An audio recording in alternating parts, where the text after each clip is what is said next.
Welcome into the CHGO Blackhawks podcast presented by PointsBet. Use promo code CHGO when you sign up to get 2 risk-free bets up to $2,000. But that's not it. If you make a $50 or more first-time deposit, you'll receive a free CHGO membership, which unlocks all of our great web content, and you'll even get a free shirt of your choice from the CHGO locker. That's $2,000 in free bets, a free CHGO membership, and a free t-shirt from the CHGO locker, all for making a $50 or more first-time deposit at PointsBet. I'm Jay Zawoski. With me here in our scorching hot West Loop studios is Greg Boyson. Mario Tirabassi still in the quarantine chambers. It's a big show for us today. We've got the Ice Hogs and Wolves beginning their 5-game series Thursday night in Rosemont. So we're going to talk to Billy Gardner and Joseph Zakrzewski from the Ice Hogs. Let's get right to it. Billy Gardner, one of my broadcast heroes. I've never gotten to speak to Billy Gardner before, but was the voice of my developing Hawks fandom as a kid, him and Pat Foley together, and been with the Wolves forever. Billy, thanks so much for joining us on. I know it's probably a busy day for you. We appreciate it. Thank you, Jay. I was just at practice, so just talking with the coaches, etc., and having a great time. And thank you for the compliments, and thank you for not playing Gardner Gives It Away. The Pat Foley Bannerman save. Yeah. Well, Billy, it's gonna be a lot of fun these next few days. That's for sure. Wolves, Ice Hogs. It's a big rivalry between the teams. It's a big rivalry between the fans. The Ice Hogs. We'll say thanks to a few shootouts, they kind of had your number this season. For whatever reason, they were the one team that had sustained success against the Wolves, who finished with the AHL's best record. You guys have home ice advantage throughout the playoffs. So does that regular season meeting, is that a little something for concern heading into this first game? Or is it just, hey, series is 0-0, let's go play hockey? Well, I think there's two ways to look at that. Obviously, Rockford's got to be chomping at the bit, thinking they've had the upper hand against the Wolves and feel, I would say, pretty comfortable playing the Wolves. But on the other hand, as you just mentioned, the Wolves with the best record in the American Hockey League, a team that won 25 road games and 25 home games for 50 wins, the only team over 100 points. They're pretty confident too. I've been through it myself, and I think you have to throw out what happened in the regular season, not just against each other, but the whole year. It's a different story altogether. It's the time where the elite come to the forefront, and the Wolves are pretty stacked. So it should be an interesting series. But as I said, it's a whole different ballgame now. It's a different feel, and it's when you really want to play and show how good you are, I think, as an individual and as a team. Even though it's golf weather, it's playoff hockey weather. I was at practice yesterday and talked to head coach Ryan Warsofsky and Stefan Nason, Jack Drury. And I asked them all that, you guys got, quote, rewarded for being in first place. And you got a few days off. Yes, it's nice to heal up from a hectic finish to the season, but 12 days in between your final regular season game and your first postseason game. How important is that first period going to be tomorrow night? I was watching a little bit of the Utica, and last night they played Rochester, and obviously Rochester had to get into the next round to play Utica. Utica at one point was the best team in the American Hockey League, and they struggled in the first period and were down 2-0, but in the second period they came out with 20 shots and I think only surrendered 3 or 4 and turned their game around and eventually won 6-3. So that could definitely happen tomorrow with 12 days off. It's not much of a benefit, is it, to finish first and get this layoff? I just don't understand the American Hockey League on what they implemented initially, having extra teams make the playoffs. A lot of those teams didn't even get a home game, so it really meant nothing to them. But it gives those first-place teams, maybe if you have a lot of injuries, it's been good, but it's far too long. I mean, there's probably no other sport, not even in the National Hockey League, that have had teams have to wait that long to play a series. It just doesn't make a lot of sense. Well, especially in a 5-game series. If it's 7, the team has some time to wake up, right? The team that's been off for a while has a game or two where it can shake off the rust. But if you have a tough first 1 or 2 games, you've pretty much got to win out. And that puts teams with a lot of rest in kind of a bad spot. And I think if I was a player, I'd probably prefer to just get right to it. And Billy, when you were a player, obviously you went through playoffs and things like that. I think you'd have to be sort of chomping at the bit to drop the puck, and then anxiety builds up, and the waiting has to be really difficult. I think what people forget back in my era is when we played a 7-round series or 7-game series, the first 4 games were back-to-back, travel, back-to-back. That's how it was. No days off in between, none of the luxury of doing nothing on that day off in between, but relaxing and maybe feeling a little bit better for the next game. But that's the way it was, and that's the way it should have been. And that's how much fun it was, I think, just playing the game. But with this layoff, as you mentioned, it's not a benefit to these teams that have had this amount of time away from the rink. And ironically, here in our division at least, Milwaukee and Manitoba, 2 really good teams, they could be done tonight, waiting for the winner of Rockford and the Wolves. Again, the first round series, 3 out of 5.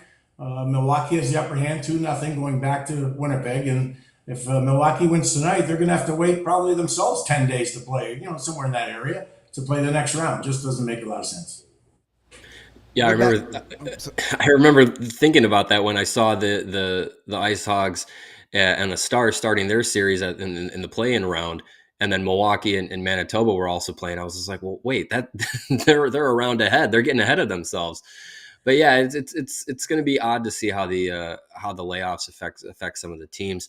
This Wolves team is a special breed, consistently successful in the AHL, consistently at the top of the Central Division, which is always a difficult division. The long-term success of the Wolves and the Ice Hogs have kind of, they've been on, kind of opposite sides with the Ice Hogs trying to kind of get back into that level. But when these two teams play, it's always a great game. The rivalry is very intense.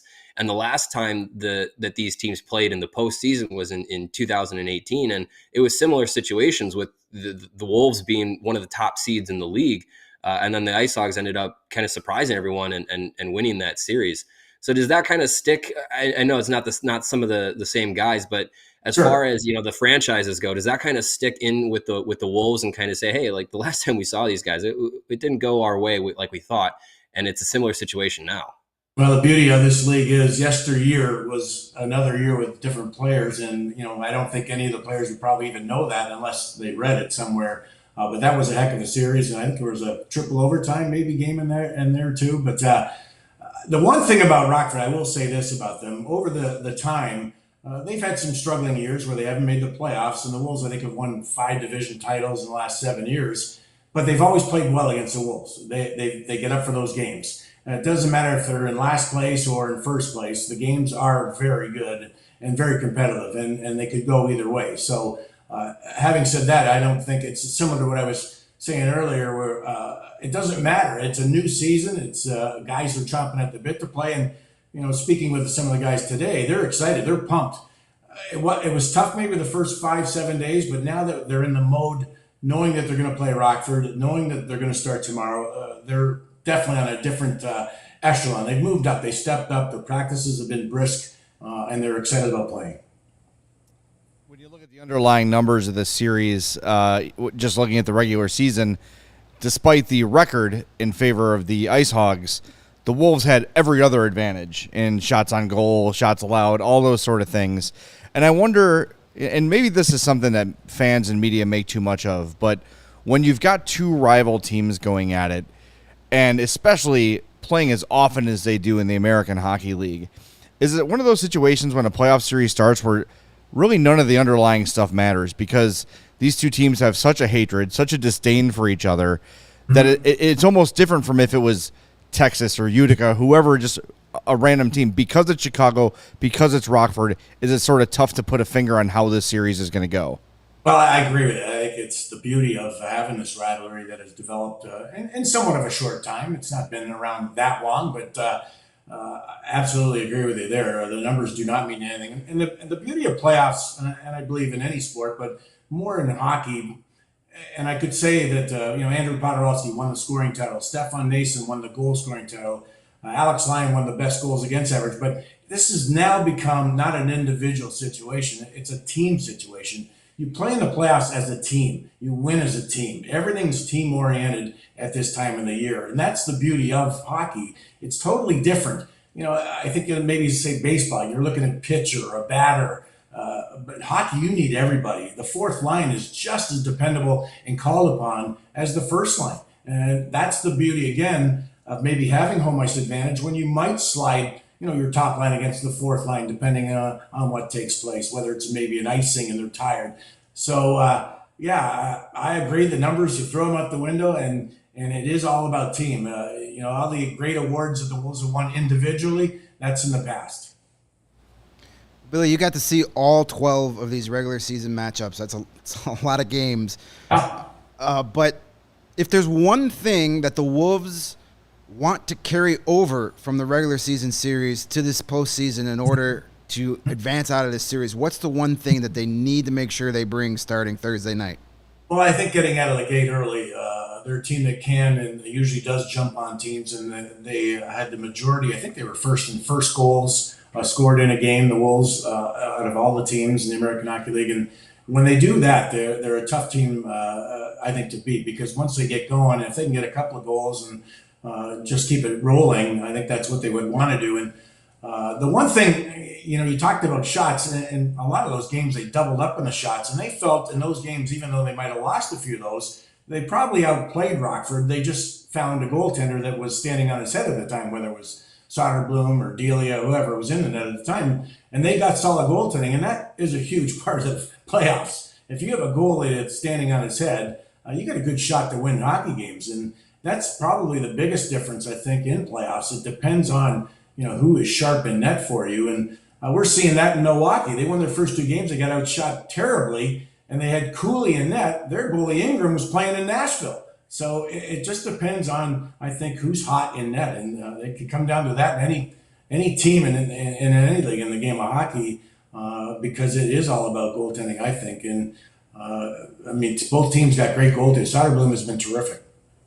And on the flip side of that, what's the one thing from that 12-game regular season series that the Wolves need to leave in the regular season and not carry over to the postseason in order to have success? I think just being ready to play. You have situations, I think, as a team when you're winning, it becomes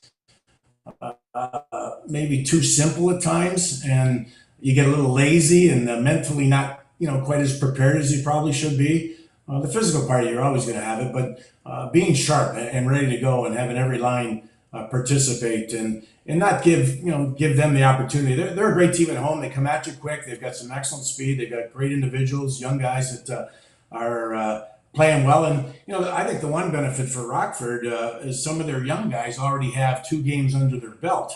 We have a couple of young guys that have not played in the American Hockey League in a playoff situation, and it's a step up. There's a big difference, the intensity level and just the game itself, and you got to be ready. And as a young guy, you might sit there and go, wow, this is unbelievable. So Rockford's already got a couple of games, as I mentioned, under the belt, and those younger guys have got a feel for it already. You mentioned some of the younger guys and the Ice Hogs. That's kind of been the story for them is how their first and second year players have kind of carried the team. But for the Wolves, it's been a lot of veteran leadership. But one of those young players that has been really impressive this season is Jack Drury, and he's one of those guys who's going to get that first taste of professional playoff hockey. How's he? What's he been like this year as a first year player? 52 points this season, really impressive as a rookie. No, he's a terrific player. He comes from a great pedigree. His dad played in the National Hockey League. His uncle was with the New York Rangers, and he just understands the game. When you grow up with parents that have played the game, fathers, I think you learn so much just by talking to them. And being that young, he didn't really get to see them play as much as maybe some would throughout their career as a youngster. But he's a local guy. He grew up in this area. And the one thing I think, and I even forgot about it, he played in Sweden last year, obviously last year with the pandemic, and he won a championship in the Elite League. So he's been under some stress and some pressure in some big games, and that's going to help him out for sure in this playoff rounds and championships, because he's had that taste and he's won. So you need that. I think the more you have of winners, it certainly helps. It rubs off. You're able to talk to other guys that may be a little bit nervous because you've been through that. So I look for a lot from Jack, because he's a special player. He's a terrific player. He does something well in every area of the game. So he'll be called upon a lot to play well. And it's neat to have, we've got a few local products, so it's really neat to have some Chicago blood in this team. Billy, one guy I wanted to ask you about, since you did see all 12 games between the two teams, we talk to people who are affiliated with the Blackhawks or the Rockford IceHogs, they're going to sing the praises of Lukas Reichel. You, from the enemy point of view, I'd like to know what you saw from Reichel in the games he played against the Wolves and what you see from him in his NHL career going forward. He definitely is a great player. He's quick, he's smart, he's excellent with the puck. And, anytime that I recall, and even through my broadcast years now, watching players that have maybe come down to the minor league team, you still stay at that upper echelon area of the game. So he's come down after playing quite a bit with the Hawks, and he's still, a little bit ahead of everybody. And the key is, can you keep that up? Not to sag down. And he's a special player, but he's only one guy, and that's the beauty again of the playoffs. You need everybody to play, but they have some great individuals. It's funny, you read a little bit sometimes on the Blackhawks, and there's not a lot of positivity with their farm system and the players that they have. They don't feel like they have a lot of guys who can make it, but they've got some young guys that are pretty good. And maybe they'll be American Hockey League players, but they certainly are credible players in the American Hockey League and can play well. So that's something to look at. Lukas is a guy you got to pay attention to. You have to know he's on the ice, and obviously you want other players to have the puck and not him when he is on the ice. Sticking with the Blackhawks theme here, you guys got a late season addition, a former Blackhawk, Richard Panik. He was on loan, I believe, Bridgeport, was it? He's got 7 points in 11 games for you guys, but in the American League, it's a developmental league, but if you want to have playoff success, you want long runs, you got to have those veteran guys too, the guys that have been through the wars. He's a veteran of over 500 NHL games.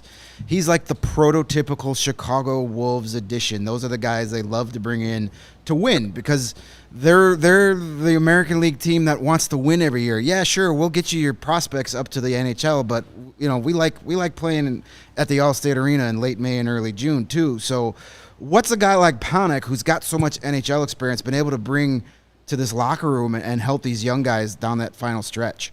Well, before I just talk on him, I think you have to look at the organizations and where they're at. Chicago's a team that didn't make the playoffs, and they're looking to build. The Carolina Hurricanes, on the other hand, are a team that can win the Stanley Cup. Having said that, you only have so many guys you might need to pull up from your minor league system. And I've always said that, they talk about minor league teams. They're all good players. And when I played the National Hockey League, I think these teams today could beat our teams of that, time, because they're that good. They're athletes. They're terrific players. And, having an older team sometimes is what you need as a Carolina Hurricanes team. You need a guy to step in maybe in a spot to complement what you already have. So it's just the difference of the systems and where your team, I think, is at in the National Hockey League. And the Wolves have been competitive that way for quite some time because they've been pretty lucky with the teams they've had, been competitive teams. But Richard Panik is certainly, he's a quiet guy, but he's a magician with the puck if he wants to be that way.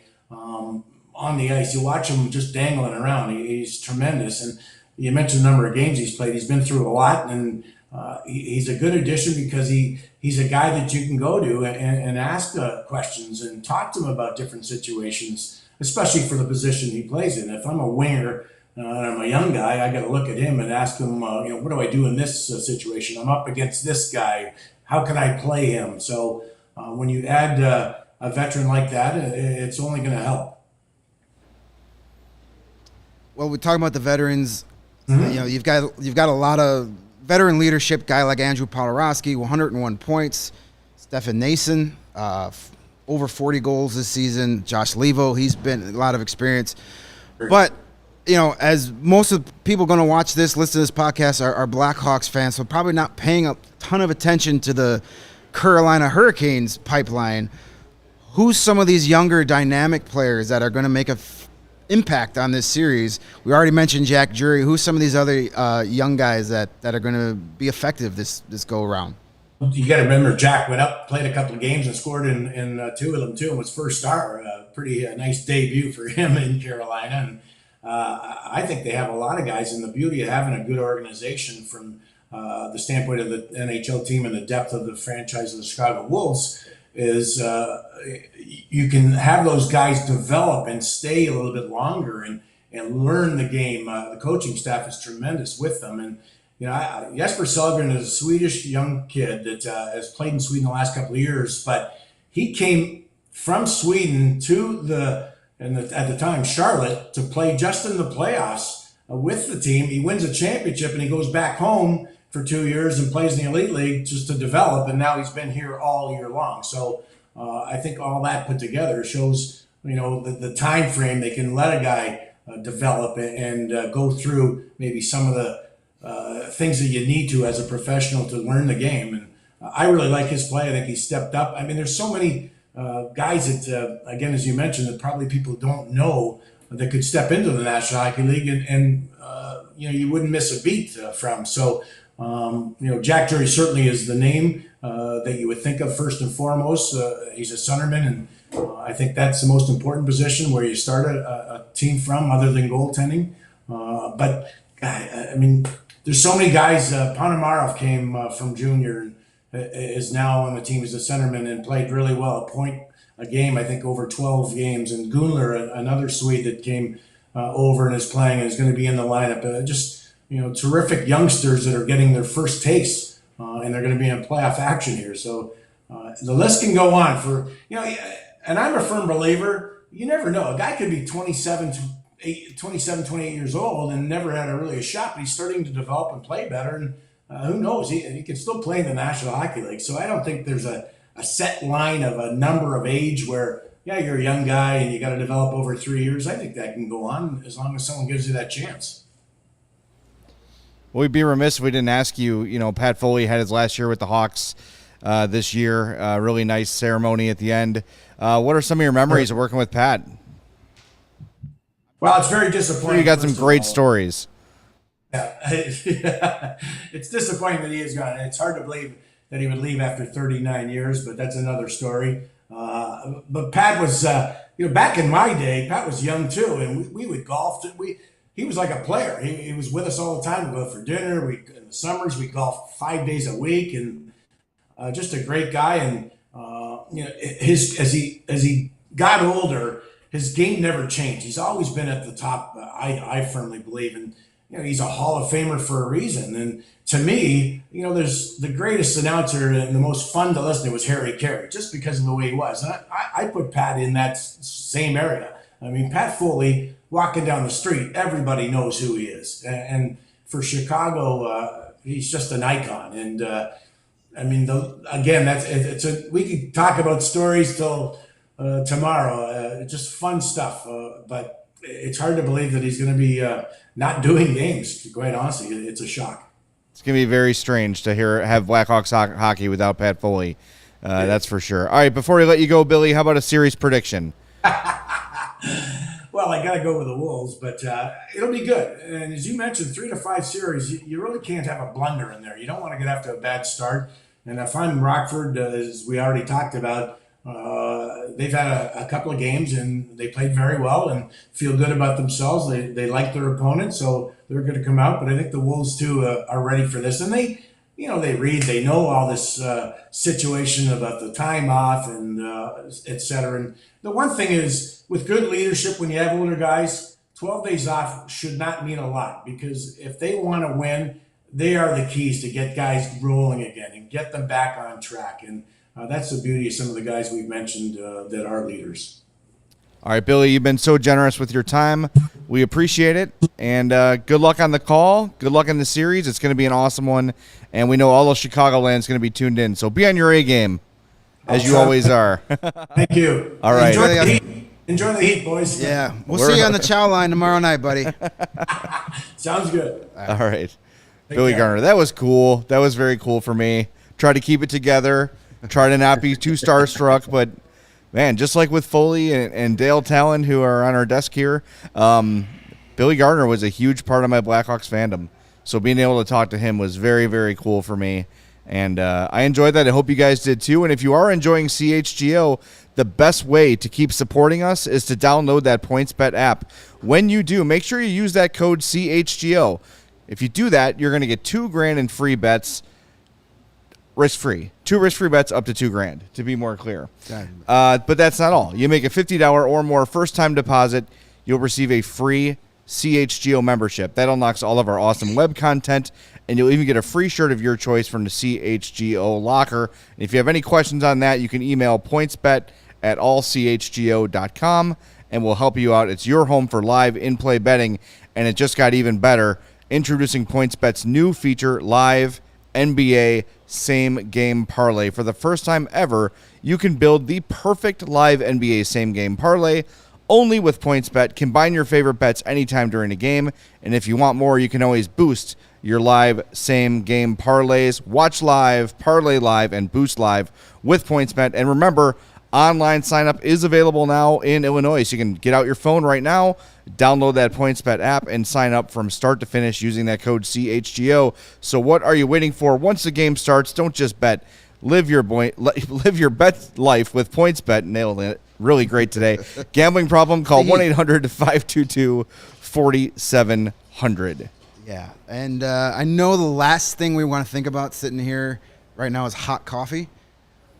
But if you want to start your day with that competitive edge, you're going to want to try some Strava CBD craft coffee, because it is a game changer and has helped thousands of people to improve their overall wellness and quality of life, including all of us here at CHGO. We're enjoying it. It delivers delicious, fresh roasted coffee, specialty coffee, infused with organic broad-spectrum CBD. CBD from hemp doesn't make you high or hungry, but it can offer you some real benefits like feeling alert and focused without the jitters, living your life more balanced with far less anxiety and fewer aches and pains. Plus, putting CBD into your daily routine can even help you enjoy a more restful night's sleep, so you wake up feeling your best and ready to go. Strava is all about quality. Everything is small batch, fresh, shipped straight to your door. So not only do you get the benefits of the CBD, but you get really damn good coffee. It's delicious coffee.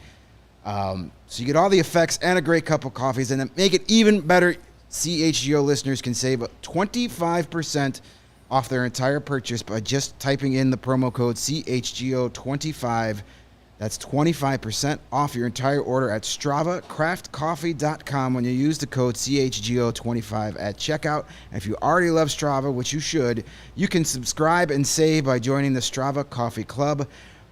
With the Strava Coffee Club, you're in control. You can tell them exactly what you want, when you want it, and where to ship it, and they take care of it for you. So check them out over at StravaCraftCoffee.com. Put it on ice. Lots of ice.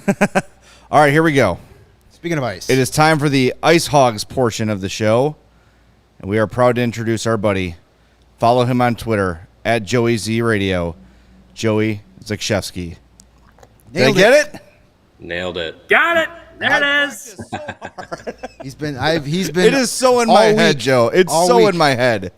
I know it's been, and I appreciate you reaching out the other day after we got together. But no, man, it happened. You can see why it became Joey Z so quickly, and that's why if I put my full last name in my Twitter handle, nobody would find me. So it's all good.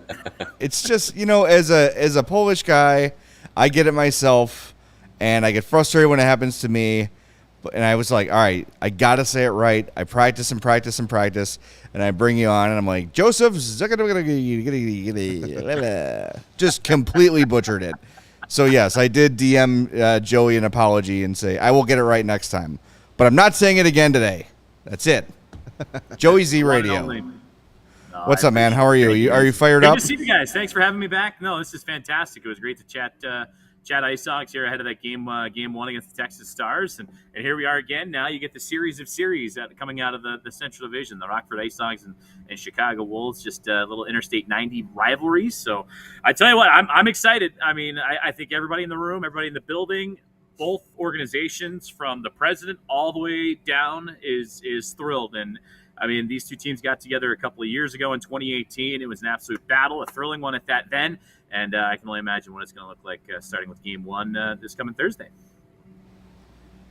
Yeah, well, one thing that we talked about with Billy was the difference between the Wolves having almost a 2-week layoff between the end of the regular season and the start of the postseason, whereas the Ice Hogs are coming in. They've already been in 2 postseason games. They've already been through some battles, and they've gotten those under their belt. What was the series against Texas like? Because even though they got 2 wins, didn't have to worry about having to play a full best of 3 series. Those are some tough games, and the Ice Hogs were able to come out on top twice. They were, and when you look at Game 1, I mean, for a lot of these guys going into that first game against the Texas Stars, well, it was a lot of their first playoff hockey, whether it was coming out of the college ranks, coming from overseas, or coming from the junior ranks. A lot of these guys haven't experienced AHL playoff hockey like that before, just that nitty-grittiness where everything is elevated to another level, and you can't afford, especially in the best of 3, you can't afford to take a shift off, a period off, or else you might find yourselves looking at the wrong end of that series, the wrong end of the game. But a 2-1 victory in game number 1, and then a 1-0 overtime win in game number 2, I think that game really spoke volumes to the character of this team, the hard work ethic of this team, and just the mental and physical focus of this team. And to get that experience under their belt and what it meant, and just the elation it was to have that experience for them. Going into now this best of 5 series where there's, don't want to call it that much wiggle room, but a little bit more wiggle room than a best of 3 is huge. And for a lot of these guys, they got some time off too, much like the Wolves. I mean, the Wolves have had much more time off since April 30th, which ironically enough, they played the Ice Hogs in their last game, and that was Rockford's last regular season game as well. But to have some time off now, some practice days to get refocused and reshaped, there's not a lot of secrets now between these two clubs. They saw each other 12 times in the regular season. Ice Hogs did well, and each and every game was a nitty-gritty effort. So plenty of lessons learned, whether it's from the previous playoff series or the regular season series, and for the Rockford Ice Hogs coming into this one, it's going to be a battle, and I think that's what everybody's excited for and looking forward to. Had to be a giant boost of confidence to get those 2 wins against Texas, because like you mentioned, a 3-game series, that's a lot of stress, and you're looking at either an extended playoff run or going home very quickly. I think winning that series, especially in 2 games, had to do a lot for a pretty young and inexperienced Rockford team in terms of playoff experience. Those wins, they've got to mean a ton to those guys. Absolutely. And when you look at the Ice Hogs roster in terms of who does have AHL or NHL playoff experience, it's really only 3 guys. Garrett Mitchell, the team captain, Ryan Stanton, one of the veteran defensemen, and then Brett Connolly, who unfortunately wasn't able to play in that next round, and TBD on his return here moving forward in the postseason. But really, that's it in terms of your playoff experience and what these guys have to lean on in that locker. But tell you what, that's an incredible group to have. That's your veteran leadership moving forward. I mean, even a guy like Curtis Gabriel, who came in from the Toronto organization, picked up by the Blackhawks in a trade this year. His last playoff experience was 15-16 when he was a member of the Minnesota Wild. So even for him, he was excited, almost like a rookie all over again, just because he hasn't experienced the taste of true playoff hockey in quite some time. So to get that underneath their belt, the expectation, it was perfect for this Ice Hogs bunch. This very young bunch that has a lot of skill set and a lot of skill power, firepower to offer. But at the same time, too, you never know what you're going to get in approaching those situations. And to have that 2-game playoff and ease into it is certainly a benefit, no sure. The Wolves' best record in the AHL. They set their franchise record as far as high points percentage. Would have been a lot higher had they not played the Ice Hogs this year, because you had their number, 8-3-0-1 against them, 5-0-0-1 at the Allstate Arena, 11 out of 12 possible points. What is it about this team that just seems to find ways to squeak out victories when it comes to the Wolves? It's been an incredible team and an incredible series to watch, and I think and I did listen to that first segment with Billy, and Billy mentioned that just even over the history of the Ice Hogs too, the rivalry is very prevalent there, and it seems like for a lot of this young team, maybe at the beginning of the season they didn't quite fully understand what it meant to play games at Allstate Arena, and then what it meant to have the Wolves at BMO Harris Bank Center in Rockford, but to have that exchange grow and continue to see success was huge. And for the Ice Hogs, I think their style, their work ethic, their pace and energy is interim head coach Anders Sorensen even mentioned today. Their pace and energy is what was really the biggest bugaboo for the Chicago Wolves, too, where they relied on guys like a Smith, a Podorowski, who led the league in scoring, a Stefan Nason, who led the league in goal scoring, and then they got some great goaltending, too, down the stretch also. So for the Ice Hogs, where it's a full connected team effort, connected hockey, as they like to call it, where all four lines, all three defensive pairings, and the goaltender all communicating and working together as one single unit to be successful was probably the reason why they were so successful against the Chicago Wolves. And when you look at the head-to-head series, over half of them decided by a single game, many of them needing overtime or a shootout to be decided as well. And for the Ice Hogs, I think, coming off of back-to-back one-goal nitty-gritty games against the Texas Stars, that plays pretty well into what's probably to come against the Chicago Wolves. The last time the Ice Hogs were in the playoffs was 2018, and the roster was constructed a lot of veterans, kind of like the Wolves are constructed now this year, where it was a lot of veterans leading the way. You had guys like Cody Franzen and Adam Clendening in the league in the lineup, and now you look at this Ice Hogs team, their return to the postseason, it's completely flipped on its head, where the veteran guys, like you mentioned, like, they're not the ones necessarily leading the way when the game gets played. It's a lot of the first and second year players that are the guys leading the way here. When you look at this Ice Hogs lineup, obviously, the biggest name is Lukas Reichel. What has his game been like so far through the first two playoff games, and are the expectations for him to continue to lead the team, or is he going to get some supplemental help here from some of the other younger guys? I think it's him, and certainly with the impressive rookie season that he had, no question why a lot of eyes would dart to him and his performances. And he even scored the first goal of the postseason for the Ice Hogs in Game 1 against the Texas Stars. But it was a team effort. The other goals came from Carson Kasevich and then Dylan McLaughlin, two guys under American Hockey League contracts that contributed for the Rockford Ice Hogs too. And then when you look at the roster overall, you mix in guys with great work ethic. In addition to Reichel, too, you have Michael Tepley, Andre Altbarmakian, DJ Buzzdecker. I think I mentioned Hardman, Evan Barrett. I can route Josiah Slavin, like all these guys that have great two-way games, and they're great on the attack in the offensive zone. They can put up points. They can score at will, whether 5-on-5 power play, penalty kill. Ice Hogs were pretty decent shorthanded too, or if it's in the defensive zone and being defensively responsible. And I think for a lot of these guys, they've really grown that two-way game, and Reichel's right in the middle of that too. Michael Tepley is in the mix of that as well. And they also lean on guys for energy too. It's going to be a very physical series against the Wolves. It became very physical against the Texas Stars, and they leaned on guys like a Dmitry Osipov, who was converted from defenseman to forward this year, even got some NHL preseason games with the Chicago Blackhawks. Curtis Gabriel, who we mentioned, came down in the trade with Toronto. He provided some physical presence, and you lead by example. Garrett Mitchell, the captain on that same line too. They're very physical as well, forcing turnovers and generating offense from that. So for Reichel, he's got the speed, he's got the skill set too, but I think those first couple of playoff games really helped him dial into his defensive side as well. And it's not just going to be him that's going to be carried on for scoring. You can look up and down that roster. The Ice Hogs only scored 3 total goals in 2 playoff games, and it was pretty spread out where those goals came from. Well, I think that's a nice segue into Arvid Soderblom, who is right now maybe the Hawks' top goalie prospect.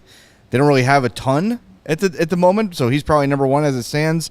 Short sample size, of course, but in the 2 games against Texas, a 0.5 goals against average, a .986 save percentage, 2 wins, a shutout, and a very nice 69 saves in the series against the Stars. Nice. He was outstanding. He is probably the MVP of that short first-round series against Texas. A bigger challenge here in the Wolves for sure. But what have you seen from Soderblom's arrival to now? What has evolved in his game, and how has he gone about getting better? Incredibly mature individual for a guy that's 22, about to turn 23 a little bit later on in the summer, for how he composes himself and handles himself too, and you can see, and you can tell pretty early on how he's feeling and how he's dialed in. He's a goaltender. He's not very flashy. He's not going to be sprawled out making the saves. Very technical, very cerebral too. Thinks the game very well, and the Ice Hogs got exactly what they needed from him, especially coming off their Game 1 victory, going into Game number 2. You knew the Stars, how often can you say Game 2 is an elimination game, but you knew the Stars were going to empty out everything they could, especially that initial push in the first and second periods. And Arvid was there to weather down the storm. I believe it was 16 shots to 3 after 20 minutes of play. The Ice Hogs were down, and it was still scoreless up on the board. And it was, scoreless all the way through regulation time, in fact. So the Ice Hogs, defensively led by their goaltender to help them out. And then once they were able to weather that storm, start to frustrate the Stars, who were getting scoring chances but not able to capitalize because of his stellar play, it kind of turned the tide a little bit, and the Stars just started to run out of speed, run out of gas, and and ultimately just ran out of time as the Ice Hogs kept that jump. They kept that defensive mentality to help out their goaltender. And 69 to 70 shots, back-to-back wins. And he's no stranger to having to win games 1-0. In fact, you look at the regular season series against the Wolves, he had a 1-0 shootout, shutout victory against Chicago, in which he's had to make saves across the board. And it was impressive to watch. And even the backup, Cale Morris, too, another goaltender in the Blackhawks pipeline, too. He had to come away with a rookie career-high 51 saves in the last effort against Chicago, and that was in the last game of the regular season on April 30th. And the game prior to that made over 40 saves, in which the Ice Hogs won that one with a last-second game-winning goal in the third period. So goaltending has been heavily relied upon for the Ice Hogs all season long, with Arvid Soderblom and Cale Morris getting his opportunities down the stretch as well. And then that's only going to transpire here in the postseason. If the Ice Hogs want to be successful against the Podorowskis, the Nasons, the Smiths, and the high-flying Chicago Wolves, sound defense led by their goaltender is going to be a massive key for this one. Kind of want to circle back to three guys we talked about a minute ago, and that's that Osipov, Mitchell, Gabriel line. They're going to do a lot of the things that don't necessarily show up on score sheets. They're not going to score the highlight reel goals. But that was the line Andres Sorensen started game 2 with against Texas, and they set the tone. They were trying to put guys into the fourth row of seats, and they almost did a couple times. Yeah. I'm expecting if they don't start game 1, they're going to be on that ice very early in the first couple of shifts. You got a bunch of guys over on the Wolves. They don't have any playoff games yet. You got some guys that are stepping on the ice for their first taste of professional playoff hockey, and all of a sudden you get a Curtis Gabriel coming at you at 200 miles an hour. How important are those guys going to be early in that game 1 to set the tone and maybe cause a mistake and get you guys an early lead? Incredibly important. And even catching up with head coach Anders Sorensen today for media availability, he mentioned that, he even asked the media, he's like, would you want to be a defenseman knowing that those guys are coming full force right behind you after they dump the puck into the corner? No. And I think that's what got into the mindset of the Texas Stars blue line, and that's what forced a lot of turnovers, and the Ice Hogs were able to either create chances off of that or create sustained zone pressure. It's just because of the way they played, and it's just such a high energy, fun bunch to watch for Osipov, Gabriel, and Garrett Mitchell. And Mitchell was named the hardest hitter for the Ice Hogs for team awards not all too long ago. So not only the captain, but that award winner, you got to lead in some capacity by example in that regard. And Anders put him out there for every moment you felt like there needed to be a shift in momentum, a momentum-building opportunity. It was Curtis Gabriel, Dmitry Osipov, and Garrett Mitchell going right in there, working hard in the corners, hitting people, coming in full speed. And it wasn't like they were looking to take any chance they got. They were great at playing hockey. Gabriel in game number 2 probably had 3, maybe 4 great scoring chances off the turnovers he created because of his physicality off the get-go. Dmitry Osipov, same thing. He looks incredibly comfortable converting again from defense to forward this year, and he's only progressed in his development in that regard, where he looked great with the puck. And of course, Garrett Mitchell, if you give him a chance with time and space, he's going to score. He's done it so many times over his career in the American Hockey League too. So to have that as an energy line, they're going to be relied upon a lot, especially with, how do you slow down a team that builds a lot of momentum coming out of their defensive zone through the neutral zone and attack with speed and pace in the offensive end? You got to be physical. That's how the Ice Hogs had to do it against the Iowa Wild to get into the postseason, how they had to contain a high-flying Texas Stars team that had a lot of guys with speed. Same thing goes for the Chicago Wolves with Nason, Podorowski, and the like. If they want to gain momentum, they're going to have to try and run through a couple of brick walls, starting with that fourth line for the Ice Hogs. One of the biggest things that the Ice Hogs have going for them as far as, their depth and their talent and players that are probably going to be, heading towards the NHL pretty soon is their blue line. And when you look at, it's kind of become the calling card of the Ice Hogs to give up a lot of shots, but have, your goaltender stand on his head and come out with wins. And when you look at the blue line and the talent that they have, when you look at the shots that they allow, is that something that, against a team with high-powered offense like the Wolves have, is that something that you have to kind of consider and worry about, that maybe Soderblom won't be able to bail out, another 40, 50 shot night, and it'll kind of come down to these young defensemen who, get a lot of praise and have a lot of, high expectations for their futures.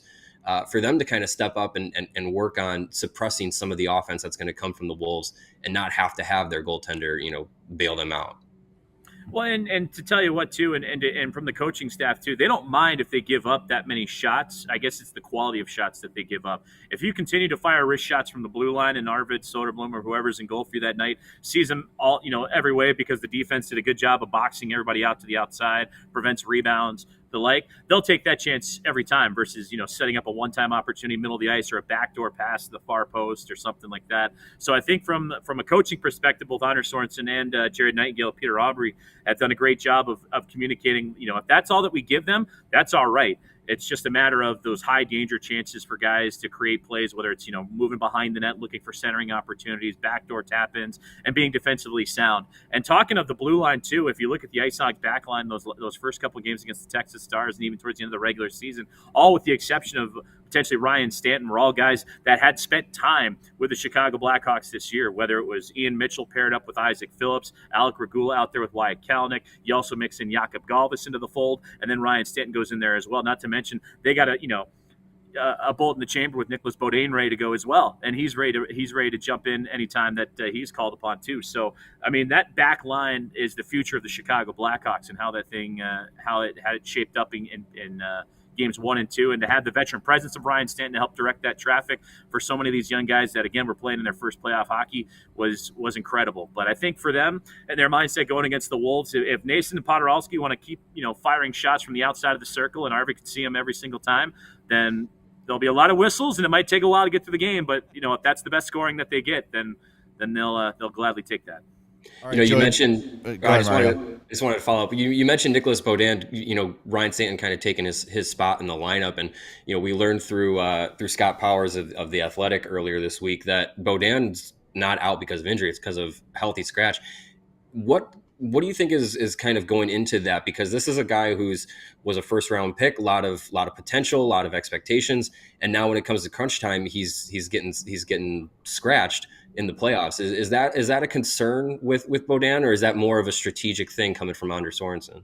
I think it's more strategic, to be honest with you, and the fact that there's just so many defensemen this year that the Ice Hogs have at their disposal. And Beaudin isn't, he's just one of many that are available for the Rockford Ice Hogs. I mean, they also have Cliff Watson in the mix too. They've gotten a couple. I'm racking my brain here on some of the extras that they might have had, but that's just one of the luxuries that the Ice Hogs have been lucky to have this year, which is so many guys with that much experience that are on that bubble, that next cusp, and even catching up with guys like Ian Mitchell, Alec Regula, Wyatt Kalanick.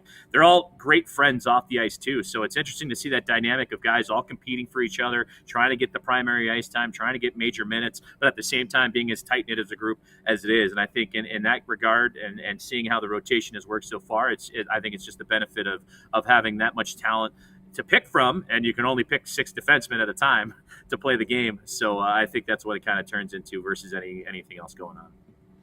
All right, in every regional rivalry, there's two, when it's two teams that hate each other as much as the Wolves and Ice Hogs, and the Sox and Cubs, and the Packers and Bears, and go on and on and on.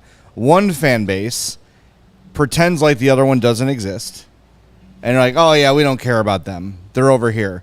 The other is extremely aggressive and hate-filled towards the other team. So I would say Sox fans fall into the we hate the Cubs category, and they don't hide it, where Cubs fans don't like the Sox either, but they pretend like, we don't really care about them. We're more concerned about the Cardinals and everybody else.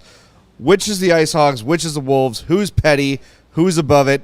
How does the rivalry work? What's the dynamic of the rivalry when it comes to the two organizations? That's a great question. I mean, I think there's no real.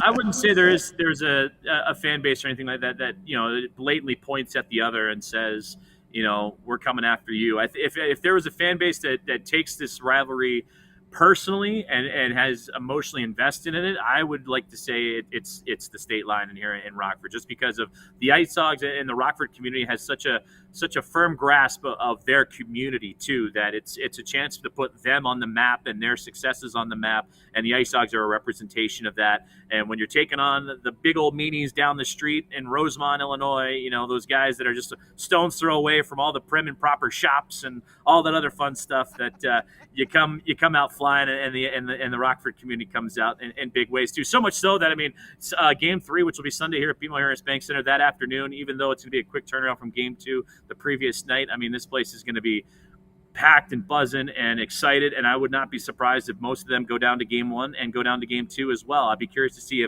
if it comes the other way, if you know, we see Wolves uniforms coming down, and I'm sure we will, and there's no question we will. But I think if there is a fan base that really buys into the us versus them mentality, the Ice Hog fan base has been amazing, and it's from the top all the way down. And I think for a lot of us in this organization that have been privileged to witness that 2018 run and what that meant to, you know, have that triple overtime game winner in Game 3 to advance to the next round of the playoffs, and how excited this fan base was to move on to then play Manitoba and then on to the conference finals against Texas. I mean, I think everybody's tapping into that. I've been seeing photos and old videos and things from yesteryear, even before my time with the organization. So the history runs deep, and the colors don't run here in Rockford, and I think that's going to be the fun fan base to keep an eye on here throughout the series. Well, the Wolves have always had a little bit of petty with the Blackhawks. Oh yeah, they'd always find a way to say, "Hey, come see some playoff hockey in Chicago if you're into that." So interesting. Yeah, I mean, there's dynamic is cool. There's some petty shade between the two teams that I always get a chuckle at. You know, the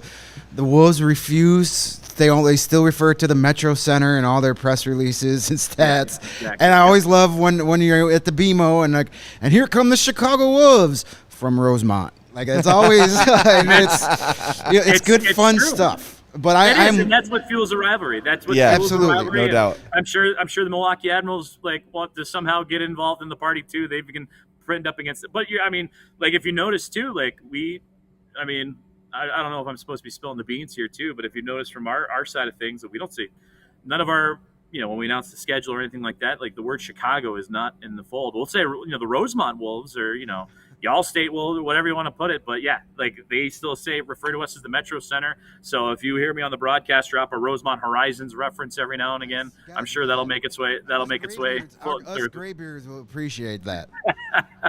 But that's what makes it fun too, right? And I think that's the underlying tone, and that's, I think, what builds a community, and I think that's what, you know, sports is meant to do. Not to get philosophical on you, but it's to bring people together and have a lot of fun together. And when it's, you know, two teams that are not all that far apart, separated by a good few exits and a couple of eye passed holes, it creates a lot of fun. And I think that's the biggest underlying thing. And to have this series come back around again, and keep in mind, it's just the third time they've ever gotten together in the playoffs. So, you know, it doesn't happen all that often. It's not like it's an everyday thing that you get to take this rivalry to the next level like you do.